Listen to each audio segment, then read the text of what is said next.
What's up, Madden gamers? This is SNA exclusive, bringing you guys a part one of a mini series I'm gonna do here. I'm in the Atlanta Falcons playbook. The first play I brought you guys out of this was from this gun split close, and I want to now move to the stack Y flex formation, and I'm gonna look at 4 plays here. I want to look at inside zone. I want to look at fade out. I want to look at PA read, and the last play I want to look at here is the Y sail play. So we're going to start off here with looking at PA read. This is personally my favorite play out of this formation. Let me respot the ball here. And actually the first thing I want to do is explain how I set up this offense from a personnel standpoint.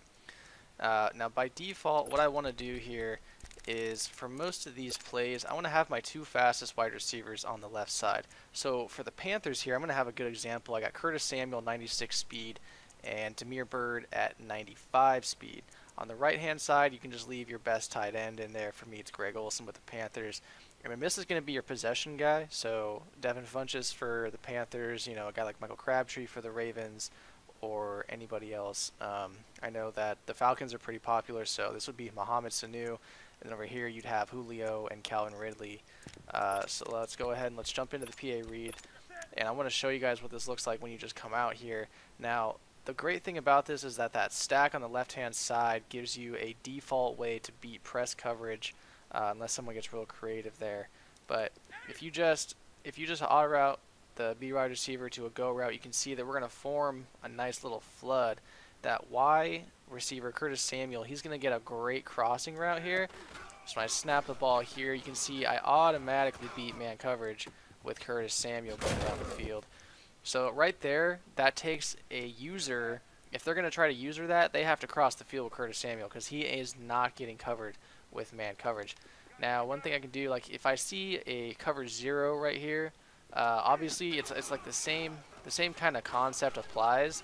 But now when I have a cover 0, I can kind of take my shot deep. You can see that right there, Dez Trufant kind of came across with him, or kind of stayed where he was. Normally what happens here is Dez won't pass him off. He'll actually go with it. But this looks like it was some kind of combo coverage. So that was actually really good defense by Dez, because I was expecting this guy to be wide open. This is your money route pretty much. If you see no safety back or like a cover 2 kind of read. So like something like right here where I'm gonna try to motion Greg Olsen and get a nice little play here. But if I see no safety back, this time I'm gonna have him back. Alright, so we'll try to just throw that there. If you see no safety back, or if they're gonna split off like that, this X route is really good at getting deep, and that kind of gives you that.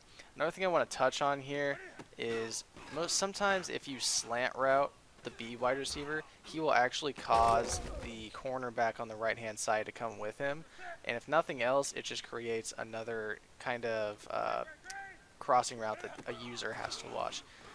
And then if you have nothing else open, your little whip route to the tight end here is a great man beating route.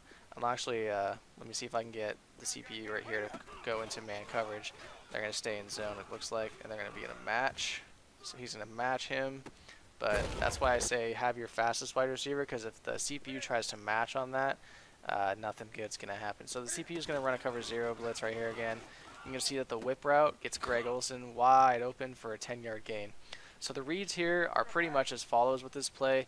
You're going to look for your wide receiver on the cross, and then to your A wide receiver, and then to your X wide receiver. And then pretty much the B wide receiver is just there to clear stuff out. You can put him on a slant if you want to. I don't do very much with the B wide receiver unless I'm kind of like motioning him, or just using him as a diversion is basically his main purpose here. So I can use him as a diversion to kind of draw that lurker over and keep him contained. And then from there, that just kind of opens up everything. Like you can just see against man coverage, this just shreds. So that's the PA read, guys. My next video I'll be going over one of the other passing plays I really like out of this formation, so stay tuned.